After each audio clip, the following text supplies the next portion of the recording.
I'd like to call this meeting to order. Thank you. Staff roll call. Attendance noted. Okay, thank you. Approval of the minutes for the regular planning commission meeting of March 23rd, 2015. So moved. Okay, is moved. Is there a second? Second. Okay, any discussion? Hearing none, all in favor say aye. Any opposed? Carries. Thank you. Okay, this is an opportunity for citizens to address the commission on items that are not on the agenda. If there's anyone that wishes to address the commission, this is the opportunity. Okay, thank you. Seeing none, move on to public hearings. Item number 1 is consider a request for a site plan approval to allow demolition of an existing 2,211 square foot building at 7528 Lindale Avenue and construction of a new 2-story addition to the existing building at 7524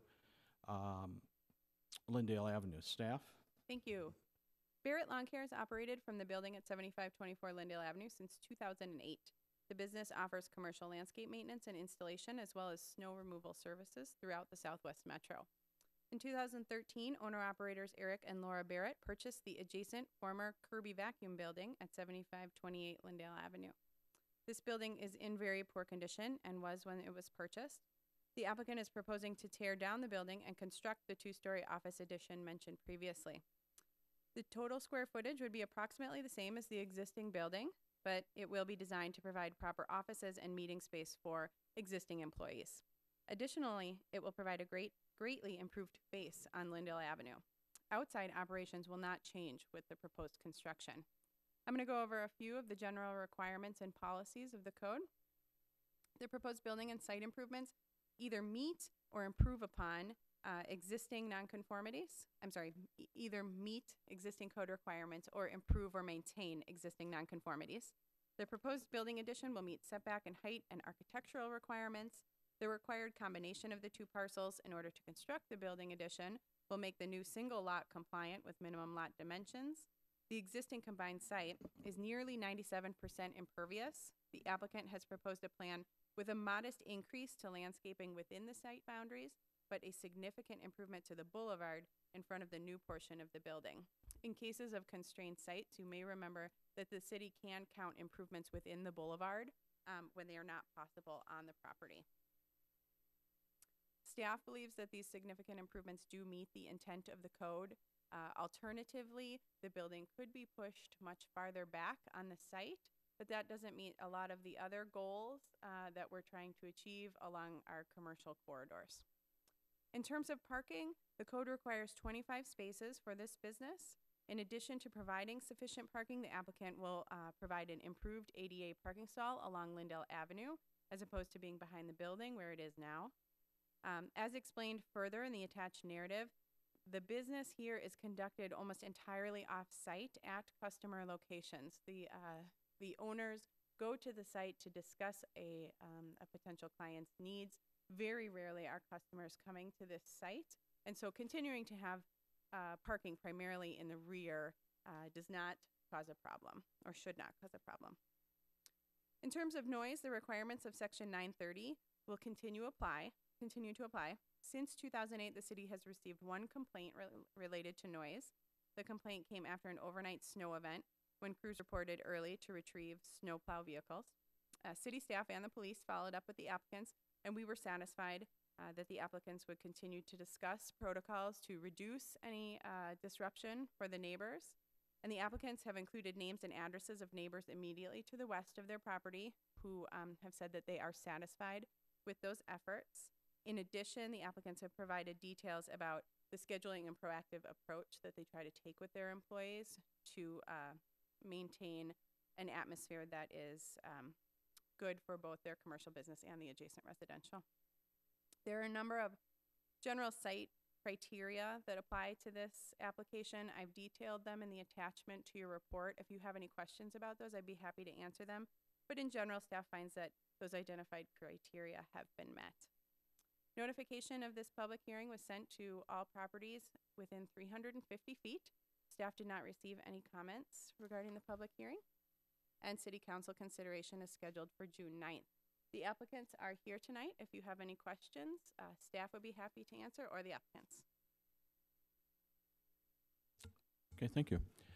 Does commission have any questions of staff at this point? Okay. Does the applicant have any additional items that they want to discuss? None? Okay, very good. Is there anyone else that would like to address this? This is a public hearing, so this is an opportunity to discuss the situation if you wish. Okay, no one? Okay. I ask for a motion to close the public hearing. So moved. Second. Okay, a motion, a second's been made. All in favor say aye. Aye. Aye. Okay. Any discussion items that you had any questions on at all? If not, ask for a motion to approve. So moved. Second. Motion, a second has been made. Any discussion? I am curious about, it's a minor detail, but a single bicycle parking spot is required and it's not shown anywhere in the plans. Does the applicant envision putting that in the front, in the boulevard planting somewhere, or would it be in the back?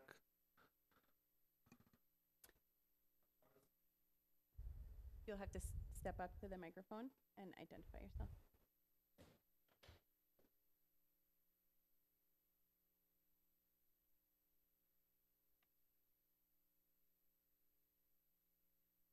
For the bicycle parking, we would most likely put that up front, near the front entry. Great, thank you. Okay, anything else? Hearing none, all in favor say aye. Aye. Aye. Any opposed? Carries. Thank you. Okay.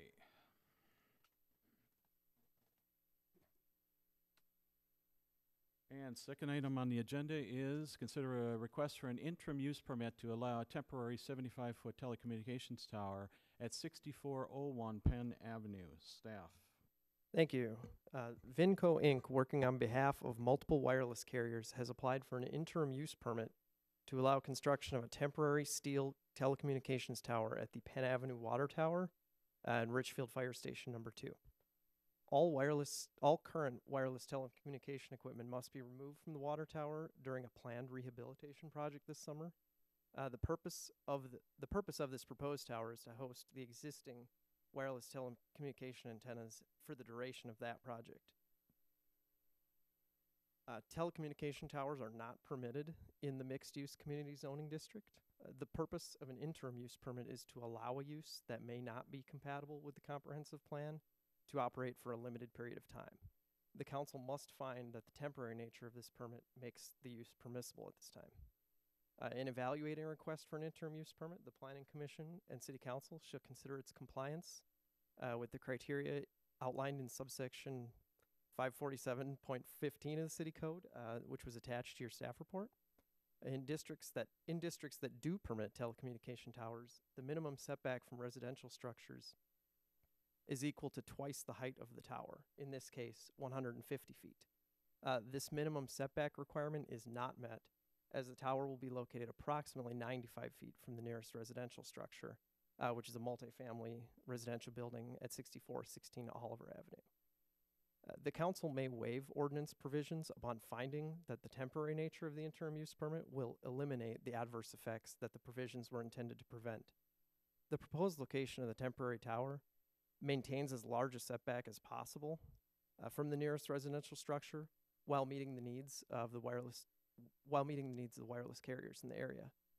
The proposed setback of approximately 95 feet exceeds the height of the tower of 75 feet. The applicant will be required to submit structural plans to ensure safety in the area immediately surrounding the tower. The structural requirements for a temporary tower are no different than those of a permanent tower. Staff is recommending approval of an approximately 7-month interim use permit, effective June 10th, 2015, and terminating on December 31st, 2015. This will allow Vinco to construct and utilize the temporary tower for the duration of the water tower rehabilitation project, which is scheduled to be complete in early October. Vinco anticipates having all telecommunication equipment returned to the water tower approximately 8 weeks following completion of that rehabilitation project. Staff is also recommending the inclusion of one 5-month extension option to be granted at the discretion of the Community Development Director terminating no later than May 31st, 2016. The applicant has indicated that the project is anticipated to be complete in early December. The extension would only be needed if there were unforeseen setbacks in the water tower rehabilitation project, leading to a delay in returning that telecommunication equipment to the water tower. By ordinance, interim use permits terminate upon the occurrence of any of the following events, either the date stated upon the permit or violation of any of the conditions under which the permit was issued. That concludes the staff report. The applicant is here, and the city's utilities superintendent is here as well to answer any questions about the water tower project. Okay, thank you. Does the commission have any questions of staff, first of all? I have a question. So our current zoning allows for it to be on top of the water tower, but not a separate tower to the side. Is that correct? That is correct. In Okay. this zoning district, the mixed-use district, standalone towers are not permitted, but Okay. co-locating the equipment on the water tower. And I'm assuming based on this temporary location that we have checked with the firehouse and this isn't going to be in their way or cause any issues with them. That's correct. The fire department was consulted on the site plan and did not have any comments relative to the location. Thank you. Other questions of staff? Okay. Does the applicant have any additional items they want to address? Okay. This is a public hearing. This is an opportunity for citizens to discuss the situation. If you wish to, you can step up and speak. Okay. Seeing none, ask for a motion to close the public hearing. So moved. Second. Okay. Motion and a second. Any discussion? None. Hearing none. All in favor say aye. Aye. Any opposed? Carries. Okay. Any other items that need to be addressed that have not been? Okay, could I have a motion then for this proposal? So moved. Motion is made and a second. Any discussion? None. Hearing none. All in favor say aye. Aye. Any opposed? Carries. Thank you. Okay, moving on.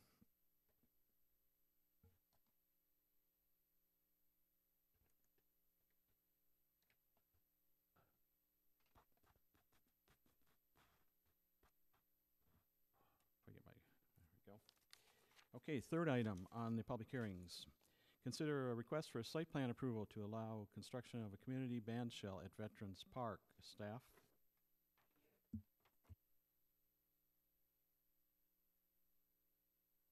Veterans Memorial Park Master Plan identified a desire for a 1,500-seat amphitheater. In 2001, the Richfield 2020 Visioning Project identified a desire for an amphitheater to support summer concerts. And finally, an outdoor performance stage was identified as a potential park improvement for Augsburg Park in the city's 2008 comprehensive plan. At the direction of the City Council, a band shell committee was first established by the Community Services Commission in August of 2011, and a public meeting was held in December of that year to introduce the idea to the community. A capital campaign feasibility study was conducted and found that there was support for the Richfield Park system in general, including the concept of a band shell. Surveys conducted at summer concerts during the 2013 season and online indicated a slight preference for Veterans Park as the location of the band shell. In February of last year, the City Council adopted a resolution to officially declare Veterans Park as a preferred band shell site over Augsburg Park and the Lindale Gardens site. A new planning and fundraising task force was formed in February, February of 2014. The group has met approximately once a month to discuss issues related to moving the project forward. The plans presented tonight are the culmination of this multi-year effort. Parks and related recreational facilities owned by government units are permitted in all zoning districts. However, prior to construction of anything, a site plan approval is needed. I will go over a couple of the general requirements here and then open it up for questions. The proposed band shell meets all dimensional requirements. That includes setback, height, bulk, lot coverage, impervious surface.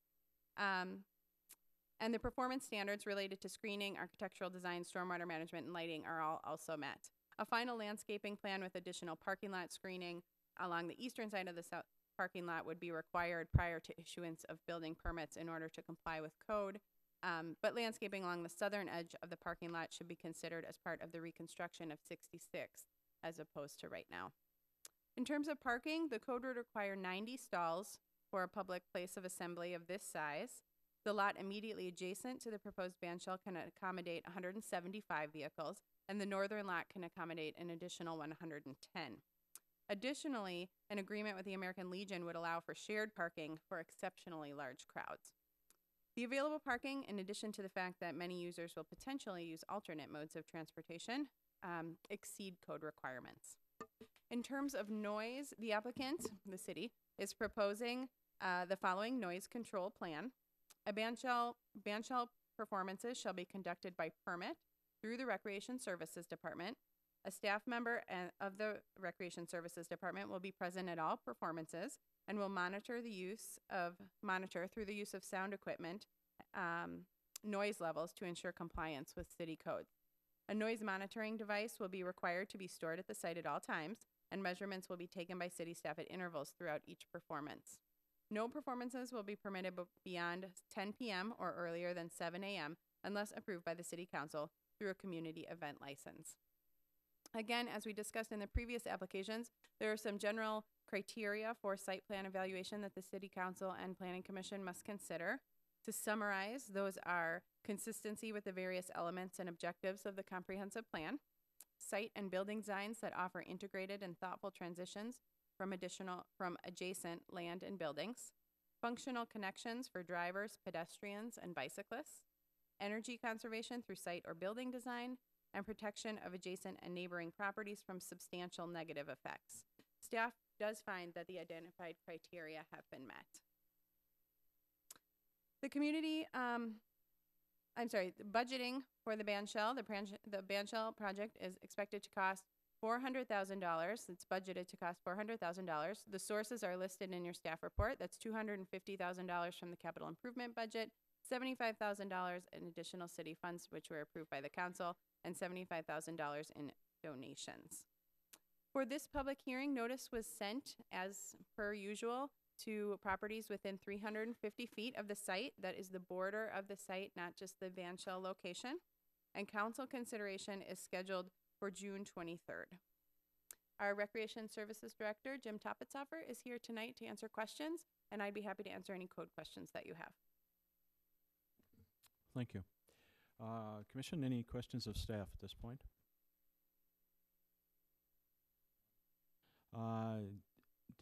Jim, did you have any additional comments you wish to make?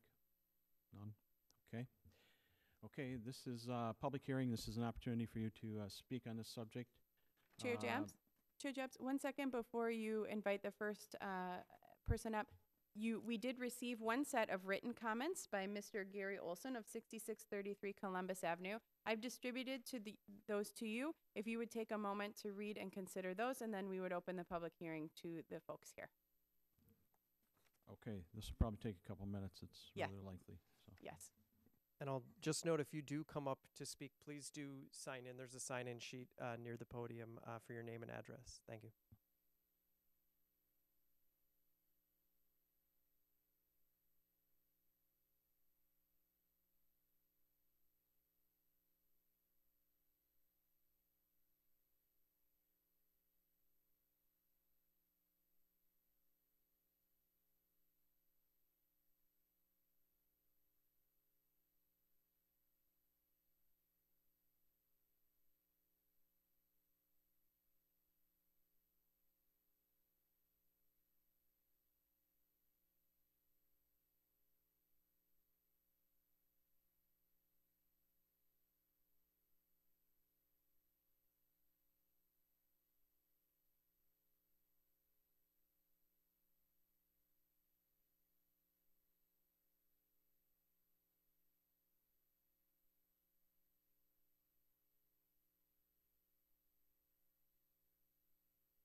Everybody had an opportunity then to review it?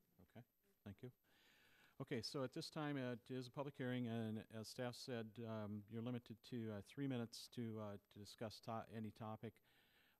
Remember that the Planning Commission is here to look at the zoning of this, to make sure that it meets the comp plan specifications, and that meets all the standards that setback, et cetera, for the park and those types of items. At this time, then, if there's anyone that wishes to address the commission, please remember to sign in again. I'll remind you.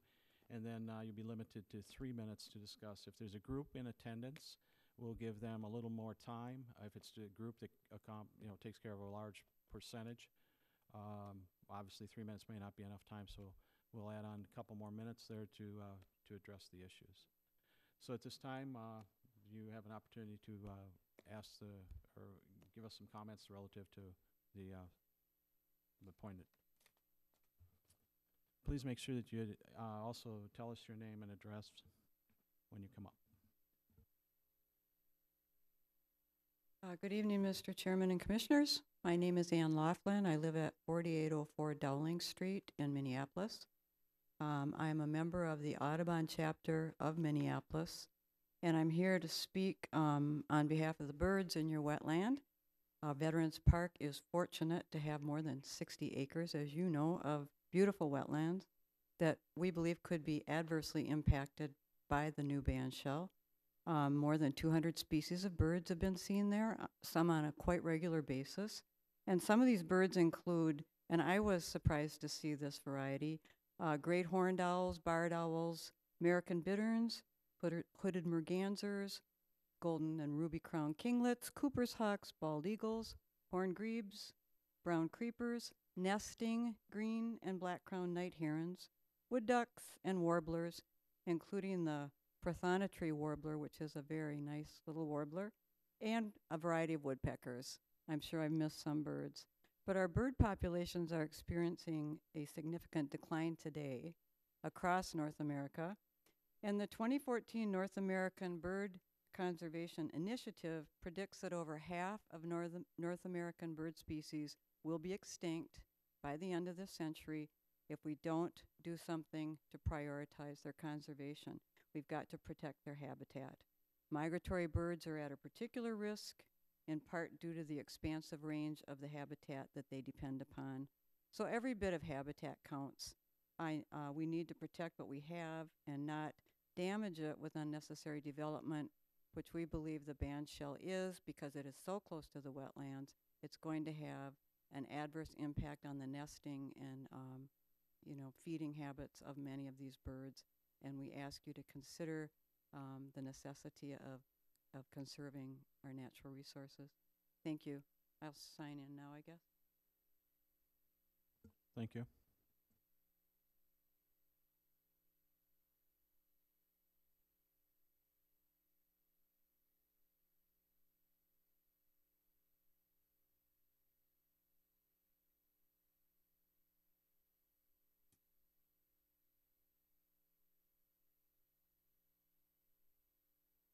Anyone else wish to address the commission?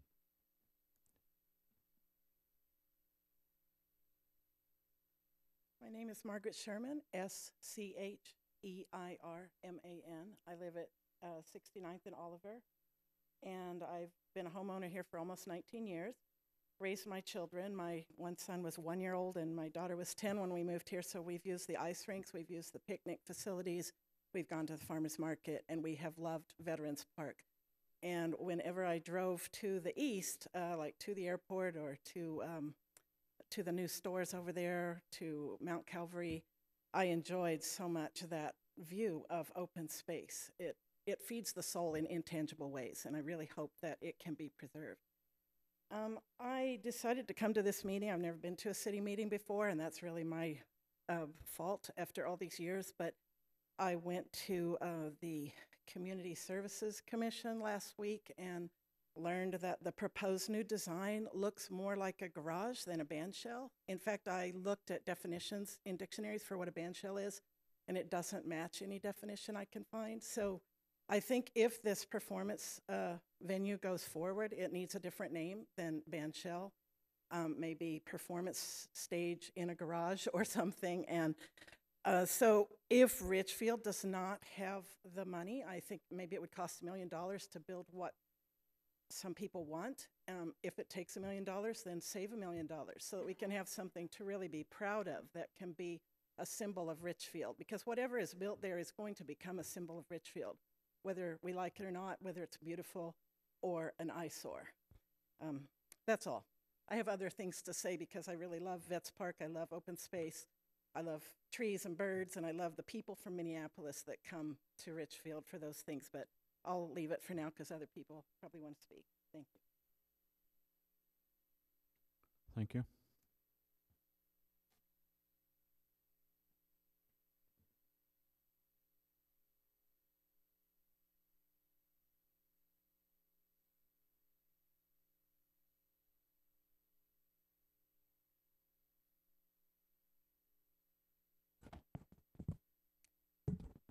My name is Birgit Johnson. I live at 6332 13th Avenue South.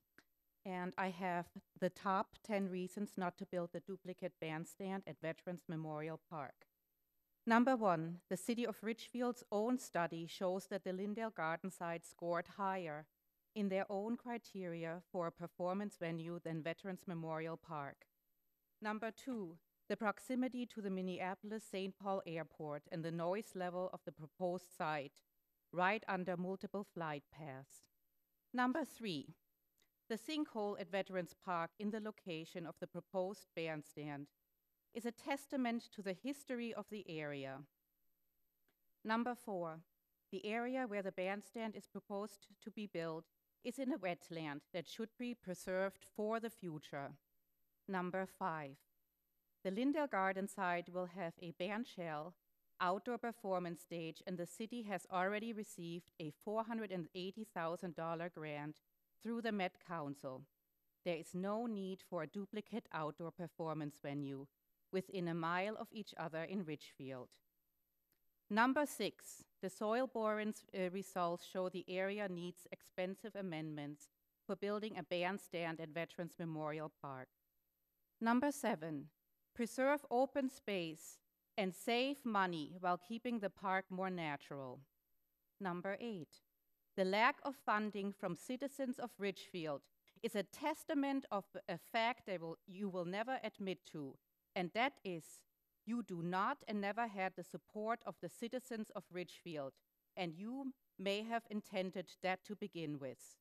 Number 9, the current design proposals and choice of materials, due to the lack of funding, will only realize a short-sighted objective that will not last, only to satisfy a few individual egos. This is not green. Number 10, the use of a transitory ordinance to secure funding sets a dangerous precedent for the city of Richfield, where citizens are and can no longer be involved in voicing their opinions against some members of the city council that apparently have thrown fiduciary responsibility out the window. It is tantamount to printing money. Thank you.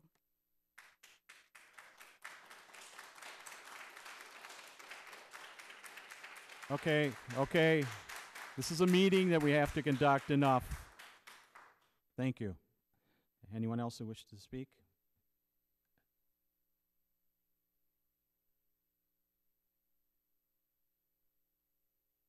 Good evening. My name is Carol Propotnik. That's Propotnik, and I reside at 6400 11th Avenue South in Richfield. I've lived in my home for 19 years, and I've walked the trails in Veterans Park almost every day that I've lived in the park. And the only points that I want to make that haven't already been made, they have possibly been in other ways, are that in my twice daily walks, I have yet to meet a single citizen when I have been wearing this shirt who has said anything other than to me, they aren't really going to build that thing, are they? People are in shock that we're going to have a beautiful performance stage built only a mile away, and the city is going to be wasting this amount of money, however little it amounts to be, because people are not willing to donate money for a duplicate effort for something that they don't want. I hope that the city council will listen to its residents tonight. The feelings are very strong, and I urge you most strongly to search your souls and your consciences to do the right thing. Thank you. Thank you.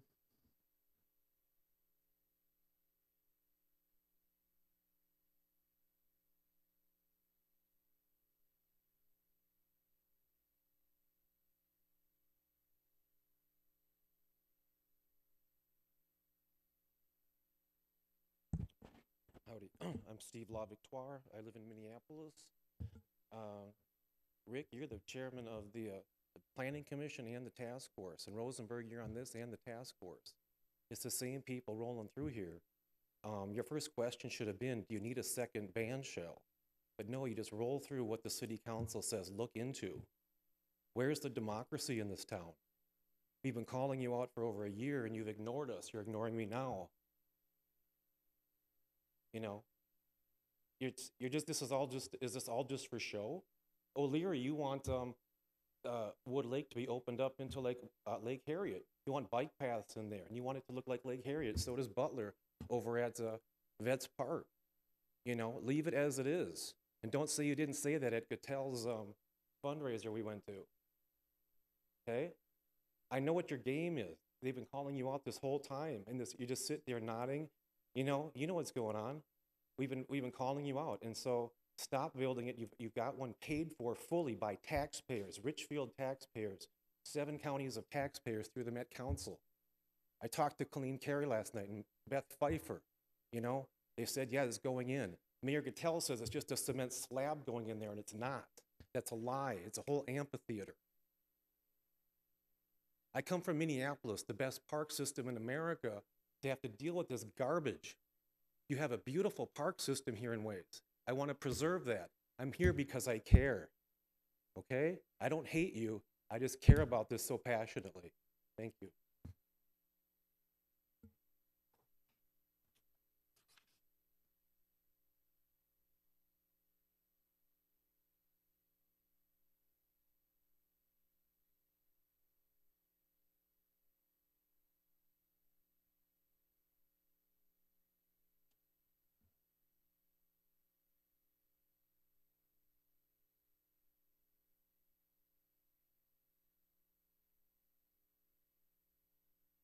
Good evening.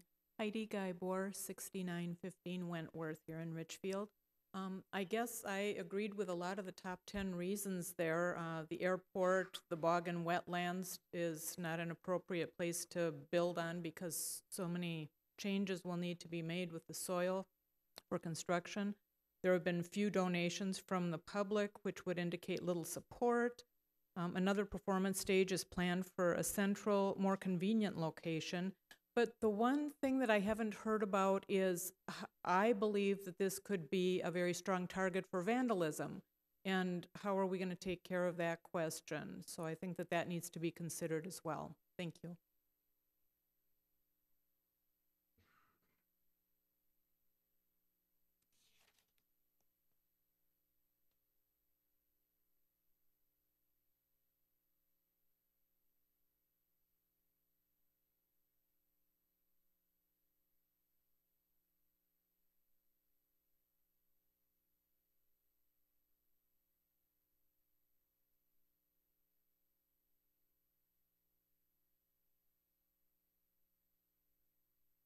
Good evening, everyone. Mr. Jabb, good to see you. Thank you for your hard work over there. I know what it's like to be on that side because I was on the planning commission that created this city hall before 2011, and we worked really hard for years to create this building. And I know how hard it is to be over there. My name is Steve Harris. I live at 6715 Portland Avenue, which is directly outside there. If you walk out the front door, you walk in my front door. So I live in this neighborhood that borders on almost Veterans Park. My wife and I walk there often. I walk there and see the birds. And more importantly, I walk there to see the quality of life that that brings to the people in Richfield. You know, I see people run their babies in the new playground. It's wonderful. And you walk on the boardwalk and it's wonderful. And you see the baby ducks and you see the moms pushing the babies. And I'm not against at all the band shell. I think we love music. We would walk there or we would walk over to the Commons. And I just don't want it to change. I want that to stay as natural as we can give it and keep it that way. And we need to find some place to find music and a band shell. And I don't know, my ignorance, I'm apologetic for about the Commons over there, that I think that's basically going to be downtown Richfield. As much as there is a downtown Richfield, it's vibrant with the new apartments, it's vibrant with a co-op. It could be wonderful if we can find a way to do it or somewhere else.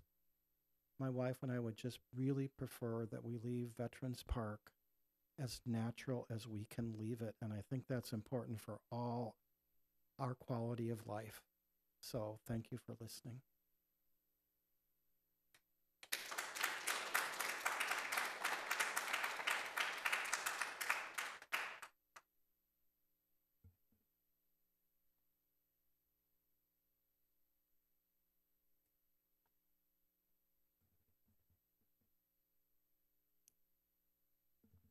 Anyone else wish to address the commission?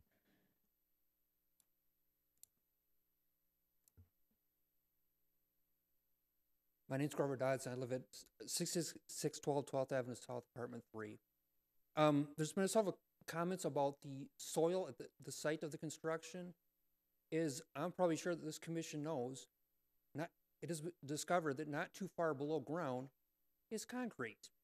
So that really is not an issue, because the concrete that's below the ground would be used to help support the band shell.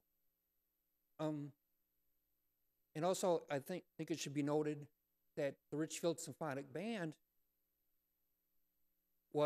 is also behind this band shell at Veterans Memorial Park. Thank you.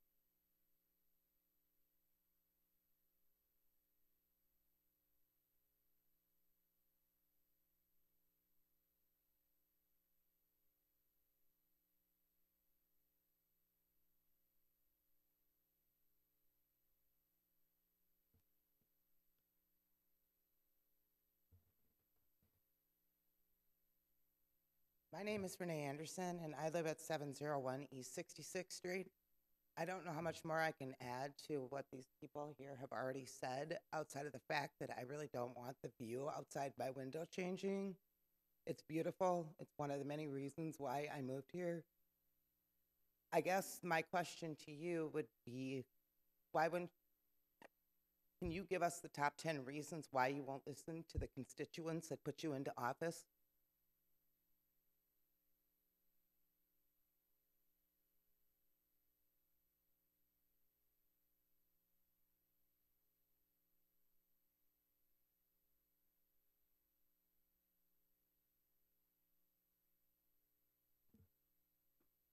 Any other comments?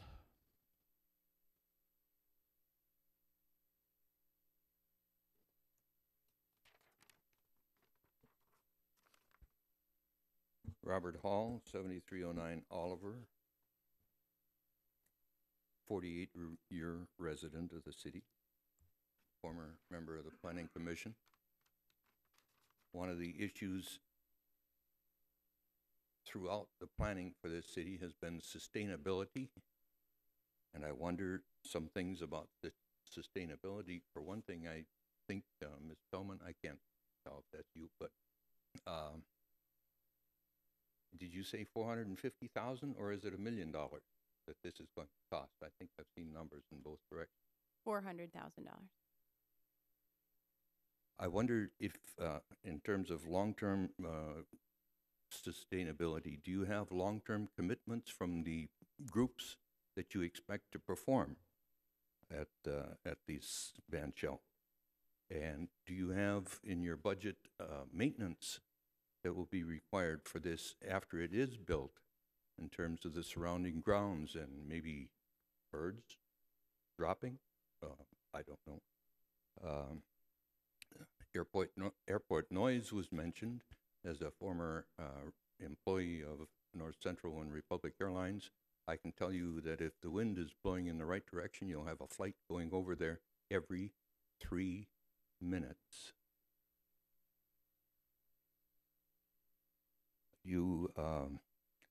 There was mention of the Lyndale, the shops at Lyndale. Were numerous complaints about the music that was there for just as an interim thing for the Hispanic celebration. If Gertrude Ulrich were still with us, I'm sure she could tell us about how he enjoyed that music before that the shops were built there. And the grant to Lyndale Gardens, maybe if it's control of the band shell that's the issue here, perhaps there could be some kind of a deal worked out whereby the city could take control of that in an agreement, since the owner of that operation is getting a grant that's our tax money. Maybe she'd be willing to give it back to us so we could run a program there that suits our fancy. Another factor for future financing, sustainability. The new liquor store operation that just moved into this area, what is that going to do with our revenues at the liquor store? I just think it's an interesting, and the first thing I heard was traffic with all those parking places. What kind of a traffic problem is that going to cause for the neighbors?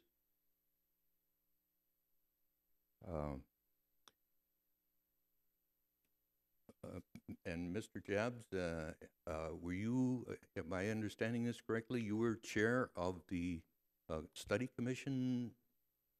Isn't that a conflict of interest for you then to vote on this particular issue if it comes to a vote here tonight?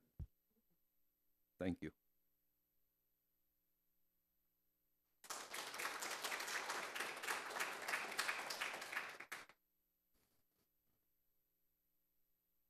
I'm Julie Opitz. I live at 6500 12th Avenue South, and I've watched a few of the meetings on TV online, but I haven't been to any meetings because I honestly thought this wouldn't get this far. And I guess the thing that maybe is different that I haven't heard a lot about is I like to see decisions made based on data-driven decisions. I've heard very little. I heard 3 or 4 times there was a desire, and it's been my perception that the desire is a pretty small select group. And I love band shells. I grew up at the Lake Harriet band shell, and I love band shells. It sounds like this one might not quite compare. But anyway, I'm not opposed to a band shell, but I'm opposed to irresponsible use of public dollars. And it seems like a duplication, and it seems like it's being done on the part of a very small select few and catering to desires rather than data-driven decisions. Thank you.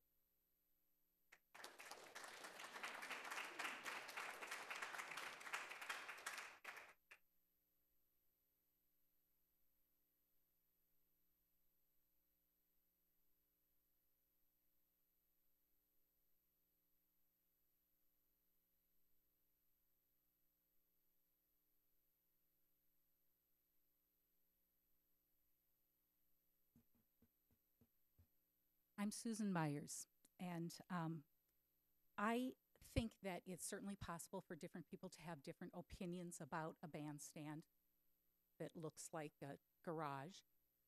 So while I am not in favor of it, I understand that there might be some people who are. But I too like data. I like facts. And so I'd like to point out a few things. The feasibility study that has been cited was done by the Excelsior Group. There were 21 people who were consulted, so it wasn't a very large study. And while it was publicized as being very supportive of a bandstand or band shell at that time in Richfield, if you read it, it actually does not say that. It says that there's a great deal of support for the park system, but a number of people raised questions about having a bandstand in Veterans Memorial Park if there was, or Augsburg, if there was also going to be one at Lindale Gardens. And the Lindale Gardens developers are going forward with their plans. In fact, the Excelsior group that did that feasibility study recommended not doing one if indeed there's one at Lindale Gardens. So it does not support the attempts to put a bandstand in Veterans Park. The concerts in the park in 2013 were also mentioned. And what was publicized was that there was a slight preference for Veterans Park. The questionnaires that were sent, that were filled out at those various concerts, made no mention of a band shell. There was no preference for a band shell at Veterans Park. There was a preference for Veterans Park as a beautiful site, not for a band shell. It's simply a false claim. In fact, if we look at people voting with their feet, there were 4 times as many people who went to concerts at Lindale Gardens as went to ones at Veterans Park. And about 1/3 of the ones at Veterans Park went there to sign a petition against a band shell at Veterans Park. There have been so many things that have been said. On May 29th, 2014, I and a few other people walked with a council member in Veterans Park and talked about this. That council member made the claim that the plans for the plans for an entertainment venue at Lindale Gardens would not be able to provide enough space for the Richfield Symphonic Band, and there could not be donations given to that.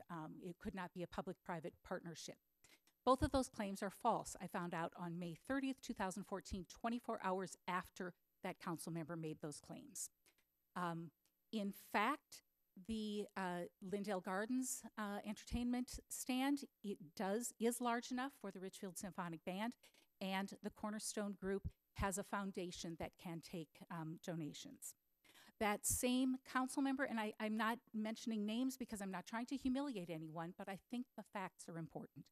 That same council member admitted that noise at any site, at any of the possible sites, varies depending on which runway is being used. And she acknowledged that really there is no difference. And of course, we have the Airport Commission studies, so we know what the noise situation is. Veterans Park is clearly closer to the airport.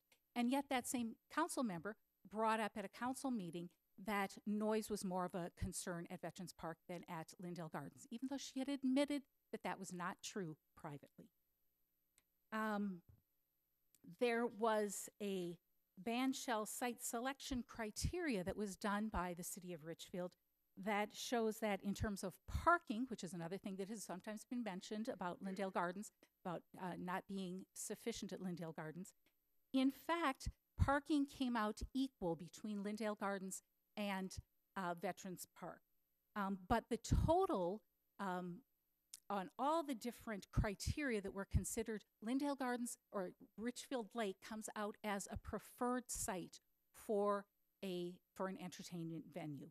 That is the staff of the city of Richfield who did that study and chose a different site than Veterans Park. The city's own study came to that.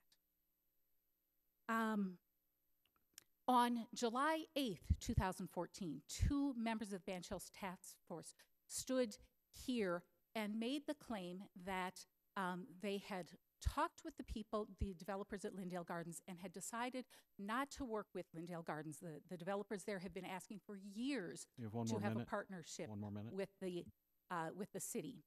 They claimed that if the city were to work with the Lindale Gardens site, there would not be a covering over the bandstand at Lindale Gardens.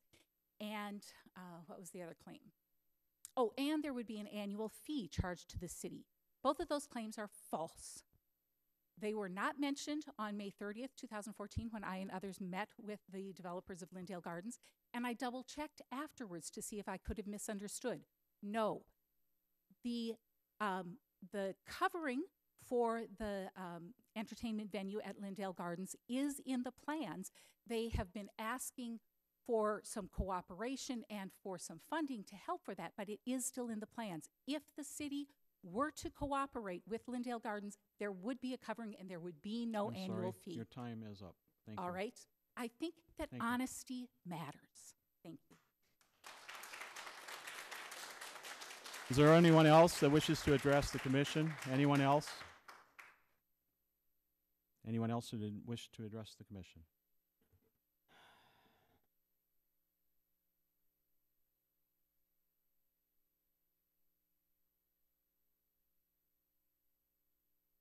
I'll sign in afterwards. I'm John Clay, and we live on 6600 Columbus. So if you're building the band shell at an angle, it's going to point right at our house and sort of funnel the sound our way. So I've been in a lot of meetings, and I think the one comment tonight that really stood out for me is and unfortunately I haven't seen the latest drawings or plans, but when the second sheet of ice was put together, I had said, if you're going to build something, do it right.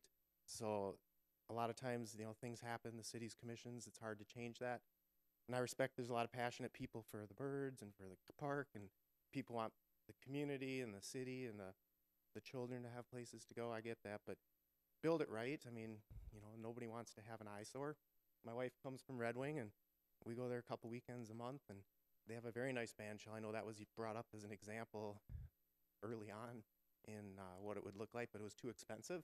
So, if you don't have the money to do what the vision is, maybe do wait. I heard someone else say that, so I don't know. That's about it. Anyone else? Anyone else who wishes to address the commission? Mr. Chair, seeing no one come forward, I move we close the public hearing. Second. Motion and a second. Any discussion? Hearing none. All in favor say aye. Aye. Aye. Any opposed? Carries. Okay, comments from the commission? I wonder if we could ask a few questions of Jim Topetshofer, if he's available. I'm particularly curious about the claims related to birds and what the Parks Department did to look into that, if you've documented the effect or consulted with others about the impact of birds at the wetlands. Karen, could you care to comment on that question?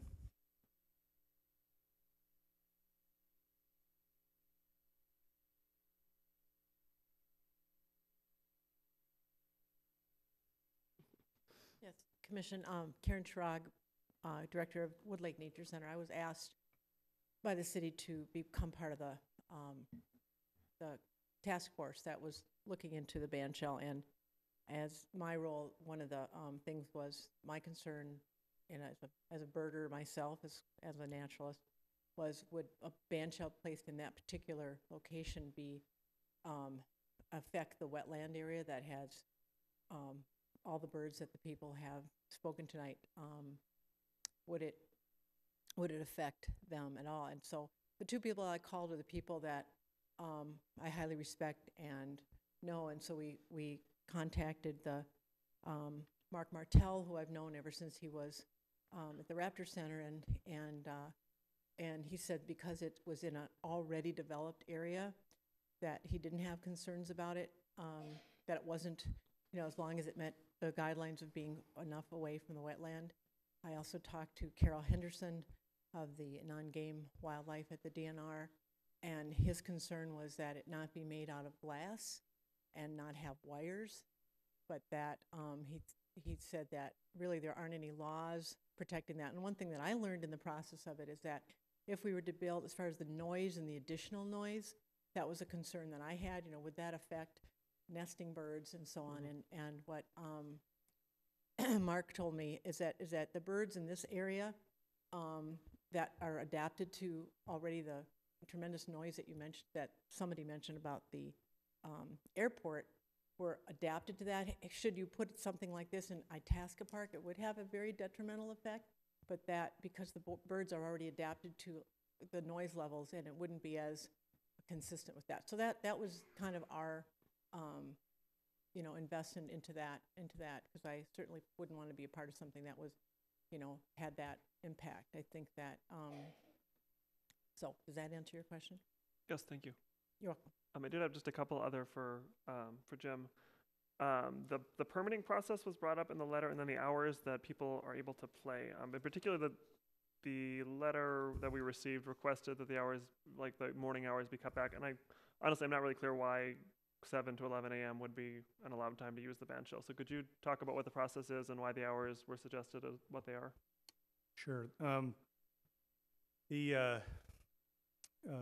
We will require a permit process for this, and our intended use of this band shell is for our own concert series for the 4th of July, but we'll be allowing other groups, entities to rent the facility or to use the facility, and we'll do that through a permitting process. The hours that were chosen were related more to the city's sound ordinance, and I believe it states there 7 a.m. to 10 p.m. are the daytime hours, and so that's what we chose as the hours of the band shell. Now, that's not to assume that it's going to be used entirely from 7 in the morning till 10 at night. It's going to be used a lot less than that, I'm sure, but those would be, that's the window of time that we would allow the use of, and it's considered daytime hours, and the noise standards, the noise ordinance, the maximum amount of decibels, that sort of thing, are higher at that time than, of course, at nighttime, so hence the hours. Okay, thank you. Other questions? I had some questions around the band shell design. I'm not an expert in band shell design by any means, but will there be amplification, speakers, microphones, so forth allowed in the band shell? Or is it built in a manner that will project the sound as is? Well, the answer is yes to both. I mean, we anticipate mostly non-amplified performances from small numbers, that sort of thing. Small groups, not big bands, that sort of thing. We right now do not have in our budget sound and lighting equipment. That has to be donated. So in the first construction of this, we don't anticipate having any equipment. But if performers bring their own equipment, or if we eventually get sound and lighting, we'll have an attendant there that monitors it, that has a sound device that will make sure that we're following our ordinance. And was the design looked at from a standpoint that you know how many decibels are expected to project from this? Is it going to be heard without that?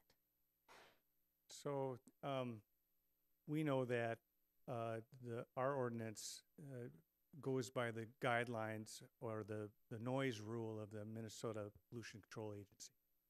And those standards for residential area, there are two thresholds. One is that the sound coming from the band shell shouldn't exceed 65 decibels for 10% of the time, or 6 minutes within an hour period. The second threshold is 60 decibels within a 30-minute or half the time. And so that's what the sound equipment is there for. The monitoring system is there for, is to have a check on that. And our attendant will have control over the sound system that for sure we install in there.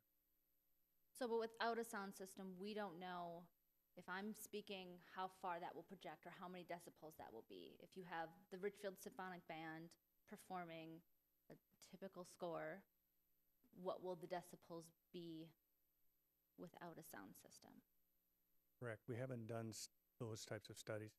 Okay, thank you. Other questions? Yeah, one more question for Mr. Thompsoffer. Has there been an elevated level of vandalism on the existing structures that are there? The pool, ice arena, given that this is an adjacent use utilizing the same parking facility and immediately adjacent to the other facilities that the city has? Sure. I mean, that's a good concern. That's always a concern of ours. What I can say, the monument that we put up has really never been vandalized, and we've been really happy with that. And, we don't anticipate a lot of vandalism, but it's still going to be there. It's in every park. We don't get a large amount of vandalism at our arena or our pool, but I can't guarantee against that. I mean, that you never know when that might happen, and that's a concern.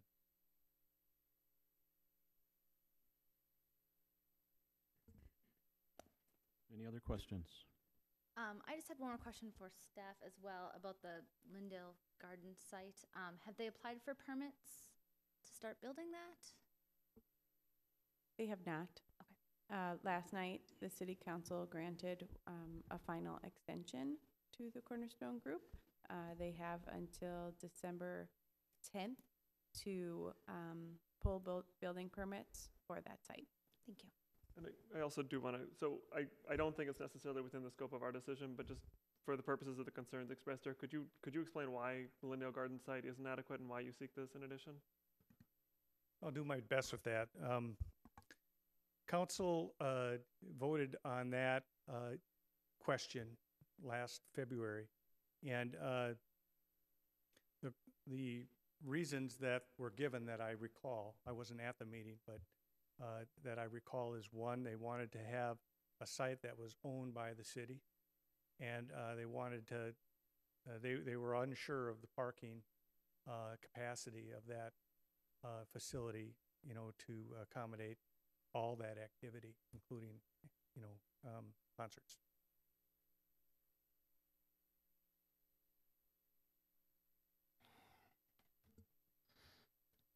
Any other questions? Mm-mm. Okay. Okay, with that, I'd ask for a motion. I will move that we recommend approval of the site plan for the band shell at Veterans Park. Second.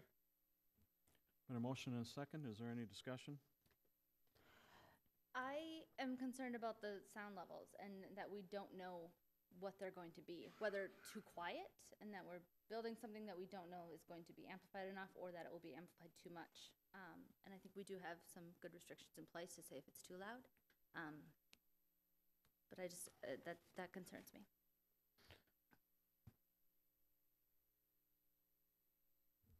Anything else? I guess I would just say, of the concerns I heard tonight, I agree with a lot of them. I do think the proposed building is not very attractive, and I wish we could have done more. But I also feel like that's not within the scope of what we're deciding tonight, nor is whether there's a duplicate one. I mean, we don't reject a Burger King because there's a McDonald's across town. It's not, I guess I don't feel it's our place to say that we shouldn't build something because it's a duplicate. I do think it's the council's place if they choose to make that decision. I guess I would like to hear more about noise too, but I feel pretty satisfied about my other concerns about the birds, and I do plan to vote for this. Mm-hmm. Anything else? No, I just want to say that I'm satisfied with what Karen said as far as the birds, and I've always been a really supporter of the band shell. I think it's an important amenity for this community. I do think that that it should be built at Veterans Park. I think the footprint is small enough that it's not going to be a hazard or it's not going to be a detriment to the environment, as I keep hearing. So, but it is an important amenity that I really have been supportive of, and I will continue to be.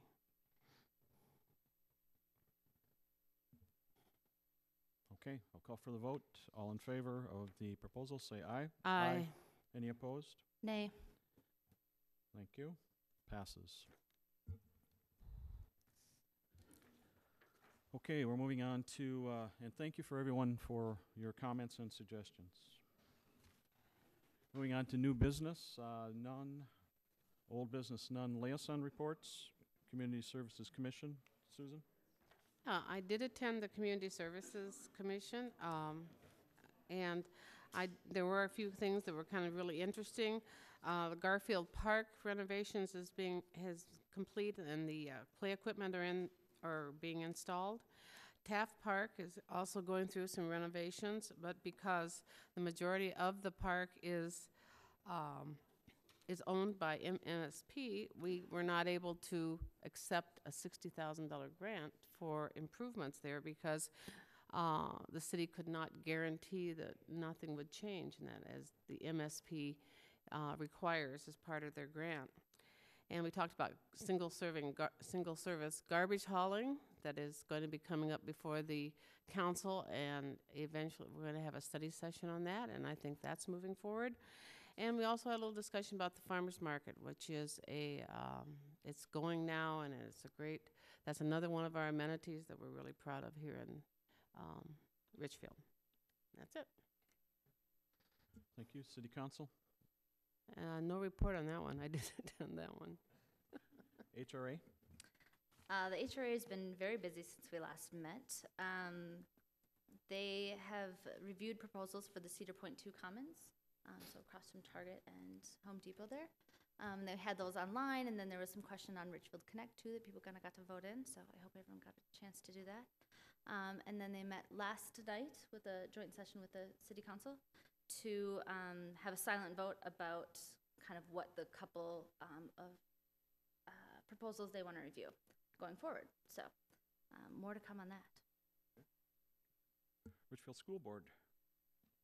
I don't think he's here. Transportation Commission? Yeah, our main event last month, we had the chair of the Edina Transportation Commission over, and she talked about some things that were going on in Edina, and I wish I had my notes with me.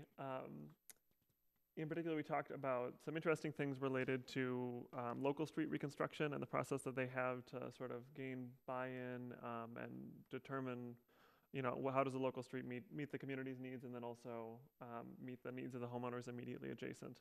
We also talked about assessment policy, which I thought was interesting, very different in Edina from Richfield. And then the only other project updates, Portland Avenue, I think is out for bid now, but that was delayed because there were federal approvals needed for the plans, but that's still supposed to at least start this year, and most of the construction happen this year. And 69th Street was in progress and supposed to have an actual roadway down soon, in a week or two. Thank you. Chamber of Commerce? While we were disappointed that Angie Schaffbauer left as president of the chamber, we're very excited that Lori Nelson has taken over as chamber president, and lots of good stuff. Check out the chamber website. Thank you. Anything else? Okay, city planners report. I just wanted to mention one thing, especially our new commissioners might not know, that we do have a small budget for commissioner training, and the Government Training Services, GTS, has just put out their new bulletin with some training opportunities coming up. One of their programs is called Your Role as a Planning Commissioner. That's always a good one to attend, especially when you're new, but it's great for a refresher as well. If you're interested in attending any training, or if you see any training elsewhere, please contact me. Like I said, we do have that budget, and if you're interested in attending, we can most likely pick up that cost. I would just add to that, you should check the website for the Sensible Land Use Coalition, or SLUC. They also have very good seminars that they put on that are brief, but a lot of information in a short time. Okay, thank you. Okay, our next meeting is June 22nd. Do we miss anything else? Is there anything extra? Nothing? Okay. If not, Gordon, I'd ask for a motion. So moved. Is there a second? Second. Okay, all in favor say aye. Aye. Thank you.